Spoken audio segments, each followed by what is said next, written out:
저희 가정이 지금 고난의 터널을 지나고 있지 않습니까? 가끔 이런 생각을 해봐요.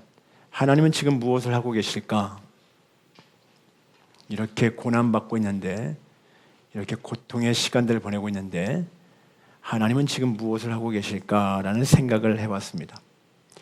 여러분들도 그런 고난을 당할 때 많지 않습니까? 극심한 고난을 겪을 때 나 홀로 이 고난 가운데 던져져서 외롭게 고통의 씨름을 하고 있는 것은 아닌가, 그렇게 느껴질 때가 있을 것 같습니다. 정말 그럴까요?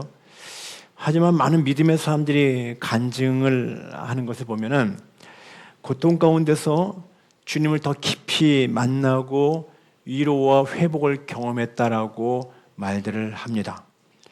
그것은 무엇을 말해주는 것입니까? 하나님은 고난받는 우리를 멀리서 지켜보시는 분이 아니라 우리 고난의 한가운데로 찾아와 주셔서 그 고통에 동참해 주시는 분이시다라는 것입니다. 그래서 외롭지 않아요. 비록 고난의 터널을 지나고 있지만 주님이 저희 가정에 함께하고 계시기 때문에, 그 주님 때문에 여전히 견딜 수 있고 주님 때문에 여전히 소망의 삶을 살고 있습니다. 우리가 고통의 문제를 겪는데 이 고통의 문제를 겪게 된 근본적인 이유가 무엇일까요? 첫사람 아담의 불순종으로 인해서 세상에 죄가 들어왔기 때문입니다.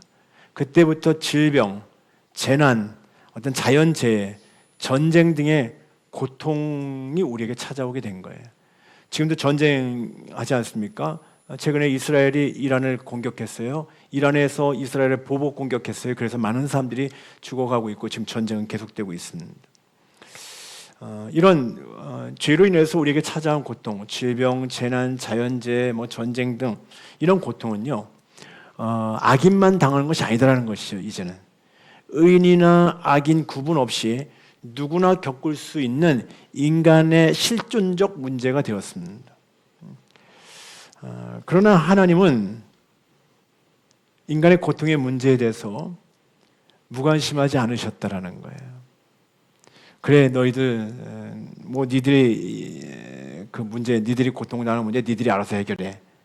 하나님 그렇게 하지 않으시고, 하나님은 고통의 문제에 대해서, 이 세상의 고통에 대해서 결코 무심하지 않으신다라는 겁니다. 실례로 좀 전에 간증을 했지만 우리 교회 성도님들도 개인적으로, 가정적으로 다 크고 작은 고통의 문제들이 있습니다. 우리 집사님들도 지금 우리 성도님, 집사님 간증했지만 문제가 뭔지도 모르고 그저 세상에 휩쓸려서 오랜 세월 동안 고통스러운 삶을 살아왔어요. 해결책도 보이지 않고 그냥 고통스럽게 살아오는 거예요. 세상에 성공하면 될 수 있을 것 같지. 근데 그것이 우리에게 참 만족이 되지 않았어요. 나 이전기 모르면 간첩이야 라고 생각될 정도로 그렇게 뭔가 이루기도 했어요. 근데 여전히 이 고통의 문제는 해결이 안 돼요. 오히려 더 깊은 고통 가운데 빠져들어가는 그 가정의 모습들을 볼 수 있지 않습니까? 근데 저 가정에 하나님이 찾아오신 거예요. 이제 그 주님과 인격적 만남이 이루어지니까 그때 바로 고통의 문제가 해결되는 겁니다. 평생 불행할 것만 같았던 삶이 그 짧은 시간에 행복한 삶으로 전환되었습니다. 만약에 이분들도 주님의 일하심을 끝끝내 거절하고 자기 주장으로 자기 스타일을 고집하면서 자아 충만으로 계속 살았다고 한다면 그냥 불만족스럽게 우울하게 불안해하면서 평생 그렇게 살았을지도 모릅니다. 정말 불행한 거죠. 평생 그렇게 살았다고 한다면 지금 이렇게 주님 만나고 회복된 너무 감사한 거 아닙니까? 여러분, 하나님은 아담의 범죄 이후부터 지금까지 고통 가운데 있는 사람들에게 끊임없이 찾아와 주셨습니다. 저는 그 하나님을 선교하시는 하나님이라고 생각합니다. 선교하시는 하나님. 그래서 찾아와 주셔서 만나 주시고 고쳐 주시고 회복시켜 주시는 거예요. 우리 하나님은 계속 그 일들을 해오셨고 지금도 하고 계시고 앞으로도 하실 것입니다. 창세기 3장에 보면요, 아담과 하와가 범죄하고 나서 하나님의 낯을 피하여 나무 사이에 숨어버렸습니다. 두려워서 부끄러워 숨어버렸어요. 그때 하나님이 그들을 찾아오셔서 부르십니다. 아담아, 내가 어디 있느냐? 아담아, 내가 어디 있느냐? 하나님은 죄인을 포기하지 않으시고 돌이키기를 원하시는 것입니다. 바로 첫 번째 하나님의 선교였습니다. 창세기 7장에 보면요, 노아 방주 사건이 나오는데요, 온 땅이 하나님 앞에 부패했고 포악함이 가득한 세상이었습니다. 결국 그것 때문에 진노의 심판을 당하게 되는 거죠. 모든 인간들이 홍수로 인해서 다 물에 빠져 죽게 될 것입니다. 하나님은 그냥 다 싹 쓸어버려도 상관없는데, 하나님은 노아라는 한 사람을 선택하셨고 노아에게 방주를 만들라고 하셨습니다. 이제 누구든지 방주로 들어오면 살 것이다 라는 거예요. 살 길을 열어주신 거예요. 하나님이 하신 일입니다. 노아 방주는 바로 교회의 선교적 사명을 보여주는 것입니다. 우리 예수 그리스도의 복음을 전해야 되고 누구든지 그 복음을 듣기만 하면, 믿기만 하면 살게 되는 거예요. 보십시오. 복음을 받아들였어요. 복음을 믿고 받아들였어요. 살게 됐잖아요. 살게 됐잖아요. 이 가정이 살게 됐고요. 우리 이정기 성도님이 살게 됐어요. 창세기 12장에서는요, 하나님께서 한 사람 아브라함을 부르셨습니다. 창세기 12장 1절에서 3절 보면 이렇게 말씀합니다. 여호와께서 아브라함에게 이르시되 너는 너의 고향과 친척과 아버지의 집을 떠나 내가 네게 보여줄 땅으로 가라. 내가 너로 큰 민족을 이루고 네게 복을 주어 네 이름을 창대하게 하리니 너는 복이 될지라. 땅의 모든 족속이 너로 말미암아 복을 얻을 것이라. 하나님이 아브라함을 부르신 목적이 분명하죠. 땅의 모든 족속에게 복을 주시기 위함이었습니다. 아브라함 한 사람이 아니라 아브라함을 부르신 목적은, 하나님은 아브라함을 부르실 때 땅의 모든 족속을 다 품고 계셨던 거예요. 그 땅의 모든 족속에게 복을 주시려고 아브라함을 선택하신 거예요. 하나님께서 아브라함이라는 사람을 부르셨고 그를 통해서 이스라엘 백성들을 세우시고 바로 그 이스라엘을 통해서 온 세상과 모든 민족이 복을 받게 하는 것, 이것이 하나님의 계획이었습니다. 하나님은 이스라엘이라는 한 나라, 거기에만 관심을 두신 분이 아니라는 것이죠. 하나님은 이미 온 세계, 온 열방을 품고 계신 분이세요. 출애굽기에 보면은 근데 그 이스라엘이 애굽에서 400년 동안, 이집트에서 400년 동안 종살이를 합니다. 너무 힘들잖아요. 그래서 이스라엘 백성들이 종살이 하는 가운데 하나님께 고통 중에 부르짖었어요. 하나님 살려달라는 거예요. 구원해달라는 거예요.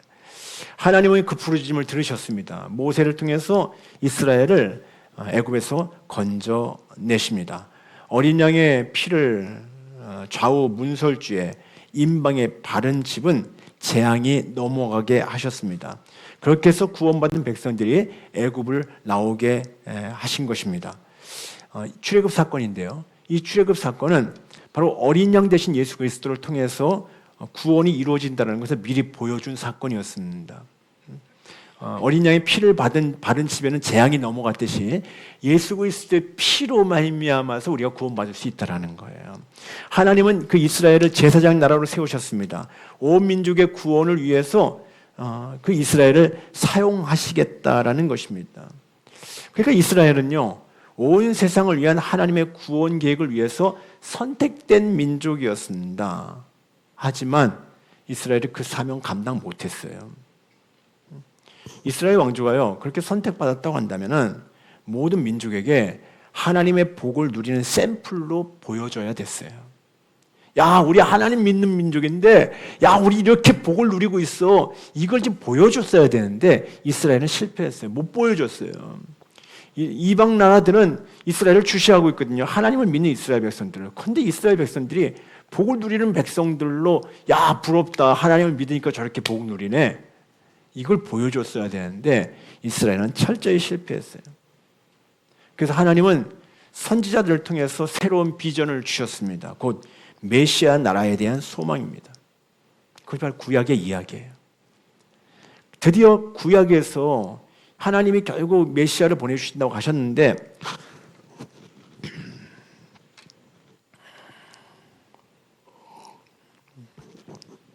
구약에서 예언된 메시아가 이 땅에 오셨습니다.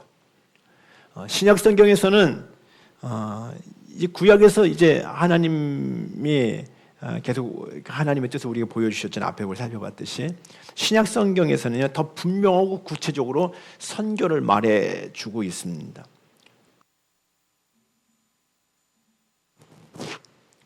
무엇보다도 이 세상의 구원을 위해서 하나님의 아들이 직접 이 땅에 오셨죠.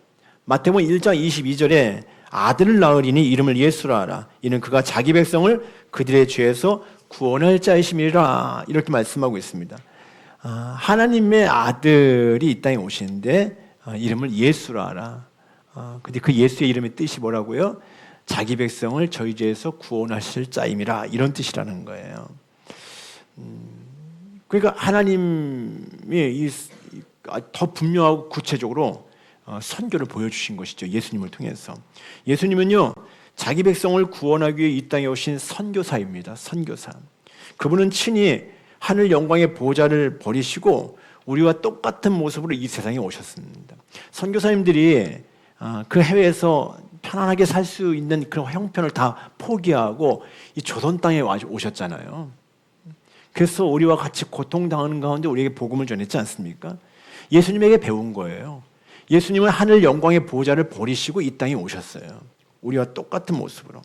빌립보서 2장 6절 7절 이렇게 말씀합니다. 그는 근본 하나님의 본체시나 하나님과 동등됨을 취할 것으로 여기지 아니하시고 오히려 자기를 비워 종의 형체를 가지사 사람들과 같이 되셨고, 하나님이신데 하나님의 권리, 영광을 내려놓으시고 종의 모습으로 이 땅에 오셨다라는 거예요. 왜요?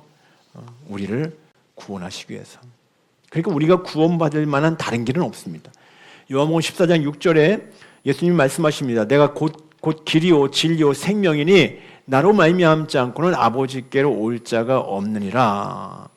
예수님을 통해서만이 아버지께로 갈 수 있다라는 거예요. 성경은 모든 사람이 죄를 범하였고 죄의 삭은 사망이라고 선언하고 있습니다. 그렇다면 절망이죠. 모든 사람이 죄인이래요. 모든 사람이 사망을 당한대요. 누구나 예외 없이 지옥 형벌을 받는다라는 겁니다. 하지만 해결책이 제시된 거예요. 바로 예수 그리스도이십니다. 예수님 만나니까 해결되는 거예요. 오늘 읽은 본문이 요한복음 3장 16절 너무 잘 아는 말씀이죠. 한 구절에 불과한 말씀이지만 여기 선교에 관한 모든 내용이 다 담겨져 있습니다. 선교의 헌장과도 같은 말씀입니다. 하나님이, 이분이 선교의 주체입니다. 하나님이 세상이 선교의 대상입니다. 하나님이 세상을 이처럼 사랑하사 선교의 동기입니다. 왜 선교를 해야 되는가? 너무너무 사랑하셨어요. 그 세상을 너무 사랑하셨어요. 독생자 예수 그리스도를 주셨으니 이런 그를 믿는 자마다, 선교의 내용이 뭐라고요? 하나님의 아들을 우리에게 주셨다라는 거예요. 예수 그리스도를 주셨다라는 거예요. 이는 그를 믿는 자마다 우리가 구원받는 방법은 예수를 믿는 거예요. 선교의 방법, 예수를 믿을 수 있게 하는 거예요. 선교의 내용과 선교의 방법이 정말 구체적이지 않습니까? 독생자 예수 그리스도를 주셨으니 이는 그를 믿는 자마다. 선교의 목표가 뭡니까? 멸망하지 않고 영생을 얻게 하려 하심이라. 이것이 선교의 목표예요. 우리가 복음 전도하고 선교하는 목적이 그것을 듣고 믿는 사람들이 멸망하지 않고 영원한 생명 얻게 하는 것. 이것이 선교의 목표라는 것이죠. 우리 주님 어떻게 그 일을 이루셨습니까? 예수님은 결국 자신의 십자가의 죽으심과 부활로 그 길을 열어 놓으셨습니다. 그리고 죽은 자 가운데서 부활하신 예수님은 그의 제자들, 또 우리를 포함한 모든 그리스도인들에게 가장 위대한 명령을 내리셨습니다. 마태복음 28장 19절 20절에 그러므로 너희는 가서 모든 민족을 제자로 삼아 아버지와 아들과 성령의 이름으로 세례를 베풀고 내가 너희에게 분부한 모든 것을 가르쳐 지키게 하라. 볼지어다 내가 세상 끝날까지 너희와 항상 함께 있으리라. 우리 주님이 뭘 말씀하셨습니까? 너는 모든 민족으로 가서 너희는 가서 모든 민족을 제자로 삼으라. 가르쳐 지키게 하라. 그래서 가는 거예요. 요한복음 3장 16절에서 선교가 무엇인가에 대해서 분명히 알려주셨어요. 그리고 이제는 예수님이 그것이 어떻게 이루어질 수 있는가, 그분이 실제 십자가에서 죽으시고 부활하신 거예요. 이제 그분이 전해지고 그분을 믿으면 그 역사가 일어나는 거예요. 영생의 역사가 일어나는 거예요. 그래서 우리가 해야 될 것이 무엇입니까? 주님 명령하시는 거예요. 너희들이 가서 이제 복음을 전하고 제자 삼아야 돼요. 마태복음 16장 15절에 또 이르시되 너희는 온 천하에 다니며 만민에게 복음을 전파하라 이렇게 말씀하고 있습니다. 누가복음 마지막에는 누가복음 24장 47절 48절에 보니까요. 그의 이름으로 죄 사함을 받게 하는 회개가 예루살렘에서 시작하여 모든 족속에게 전파될 것이 기록되었으니 너희는 이 모든 일의 증인이라 라고 말씀하고 있습니다. 누가가 이제 누가복음 저자잖아요. 누가가 동일한 이제 그 저자로서 사도행전을 기록했는데요. 사도행전 1장 8절에는 오직 성령이 너희에게 임하시면 너희가 권능을 받고 예루살렘과 온 유대와 사마리아와 땅끝까지 이르러 내 증인이 되리라 이렇게 말씀하셨습니다. 요한복음 21장 15절 이하에는 내가 나를 사랑하느냐? 내 양을 먹이라. 내가 나를 사랑하느냐? 내 어린 양을 먹이라. 이걸 3번씩이나 말씀하시잖아요. 그러니까 마태복음, 마가복음, 누가복음, 요한복음, 사복음서 예수님의 행적을 기록한 이 사복음서의 결론은 온 세상에 복음을 전파하라는 거예요. 이것이 우리 주님의 뜻입니다. 그리고 사도행전, 그 다음에 사도행전은 땅끝까지 복음을 전하라는 명령을 예수님의 제자들이 어떻게 수행하고 있는가를 보여주고 있습니다. 그 사복음서에 복음 전파라는 명령이 계속 나왔는데 결국 그 명령을 받은 제자들이 어떻게 그 주님의 명령을 수행하는가를 보여주는 것이 바로 사도행전이에요. 그들이 성령 강림 사건 이후에 온 유대와 사마리아와 땅끝까지 복음을 선포합니다. 특별히 이제 서신서에 보면요, 이런 이방 땅 열방의 복음을 전하는 사도로 부름받은 사도 바울이 전 로마 지역을 다니면서 복음을 전하고 교회를 세워가는 그런 모습들을 보여주지 않습니까? 이게 사도 바울을 비롯해서 초대교회 성도들의 헌신으로 복음이 온 땅에 퍼져가는 것을 우리는 성경을 통해서 보게 됩니다. 그리고 성경의 마지막 요한계시록, 이제 우리 창세기부터 좀 살펴봤는데요. 성경의 마지막 요한계시록에서는 예수 그리스도를 믿는 믿음으로 아브라함의 영적 후손된 성도들이 모든 민족과 방언과 열방 가운데서 나오고 있는 모습이 보여지고 있어요. 그들이 함께 모여서 모든 민족에서 모여진 헤아릴 수 없는 수많은 사람들이 모여서 하나님과 어린 양 예수 그리스도를 찬양하고 경배하는 모습을 보여주고 있습니다. 요한계시록 7장 9절 10절 이렇게 말씀하고 있어요. 이 후에 내가 보니 각 나라와 족속과 백성과 방언에서 아무도 능히 셀 수 없는 큰 무리가 나와서 흰옷을 입고 손에 종려가지를 들고 보좌 앞과 어린 양 앞에 서서 큰 소리로 외쳐 이르되 구원하심이 보좌에 앉으신 우리 하나님과 어린 양에게 있도다 하니, 여기 보니까요, 셀 수 없이 큰 무리가 있는데 그들이 어디서 나왔습니까? 각 나라와 족속과 백성과 방언에서 모여온 사람들이에요. 그들이 하나님과 어린 양 예수님을 향해서 찬양하고 있습니다. 이것이 하나님이 우리에게 궁극적으로 보여주는 하나님의 비전입니다.